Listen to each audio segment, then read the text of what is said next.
వామ్మో, ఈరోజేంటి చాలా కోపంగా ఉన్నట్టున్నారు. నాకు చాలా భయంగా ఉంది. ఆంటీ గారు, ఏమైంది చెప్పండి, ఎందుకు పిలిచారు మీరు? ఆంటీ అనే పదమే నాకు చాలా చిరాకు. ఎప్పుడు నాకు ఆంటీ పిలమాక. ఏం చక్కగా అత్తయ్య అని పిలవచ్చు కదే. నువ్వు ఏ రోజైనా మంచిగా వంట చేసి పెట్టావా? కనీసం టీ అయినా బాగా చేస్తావా? దాంట్లో పంచదార వేయడం మర్చిపోయావే. నేను టీ ఎలాగ తాగేదే చెప్పవే. నీకెంత చెప్పినా వేస్టే. నేనే అదేదో చేసుకుని తాగితే బాగుండేది. సరే అత్తయ్య, పంచదార తీసుకొని వస్తాను.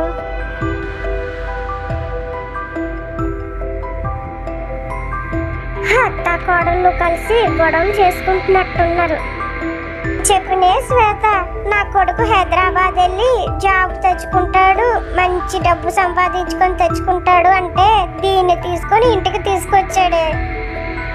జాబులు చేసుకోమని హైదరాబాద్ పంపిస్తే చెప్పా చేయకుండా పెళ్లిళ్ళు చేసుకొని అమ్మాయిని తీసుకొని వచ్చేస్తున్నారు ఇంటికి. నీ కొడుకైతే కోడల్నే తీసుకొచ్చాడు. నా కొడుకైతే కోడలతో పాటు మనవడు మనవరాల్ని కూడా తీసుకొచ్చారు. నేను ఎవరికి చెప్పుకోమంటావు? ఈ రోజుల్లో మన చేతుల్లో ఏముంది? వాళ్ళ ఇష్టమే.